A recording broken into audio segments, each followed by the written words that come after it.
Welcome back to the Deep Dive. Great to have you with us. Before we get started today, just a quick word. We really want to send our warmest wishes to OG Sunuga for a speedy recovery.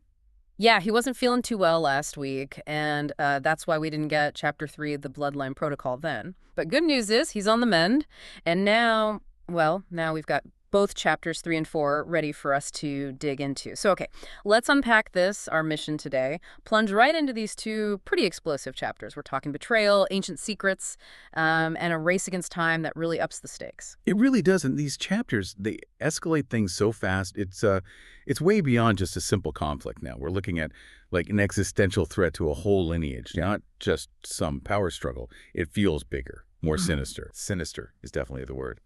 So kicking off with Chapter 3, the genesis of betrayal, we've got Sebastian and Anaïs, right, down at Tilbury Docks. And they find something pretty horrifying. These forbidden vault strain carriers. For you listening, think weaponized bioassets. Yeah. Stuff from the family's past meant to stay buried. It just immediately screams internal threat, doesn't it? Oh, absolutely. But maybe even more than just internal. It feels like a subversion, bringing back these ancient banned weapons. And then you see Omega House's sigil, but inverted. That points to something really coordinated, insidious, like someone deep inside is turning their own history against them. That's a really chilling way to put it. Not just an attack, but twisting their own legacy. And just when you think, okay, that's the big threat, Chapter 3 introduces Nyoka, a ghost operative, training child recruits. Yeah. What does that even say about the ideology here? Or, the complete lack of one, morally speaking. Using kids like that signals a long game strategy. It's like they're engineering a generational conflict. And then, bam, this digital countdown starts. Bloodlines reset. 5 days remaining. It's an ultimatum, isn't it? From this invisible court, whoever they are, declaring a purge. Only one bloodline left. Wow. 5 days. That's almost impossible. Designed to cause chaos, force bad decisions. But yeah, who is this invisible court? And who's actually running this whole reset? Your sources mention a fourth fragment, right? The fulcrum in simulations, and some old symbol, pre-Quadri. Precisely. And those details, they hint that this whole thing might go deeper than just Quadri versus Omega. There could be older forces, maybe something else entirely at play. That fulcrum idea suggests maybe a new player or something pivotal we don't understand yet, pushing this from the shadows. Okay, so the plot thickens massively.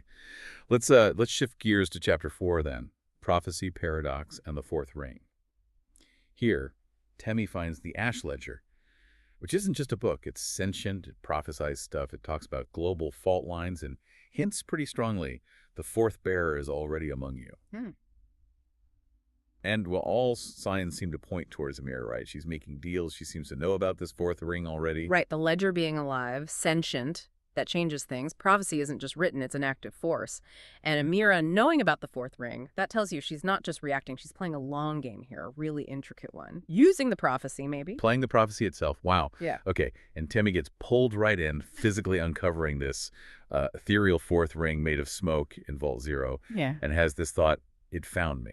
Yeah. Meanwhile, Malik puts on the seer's mask and learns he's the keeper of some unseen piece, so his fate is tangled up in all this too.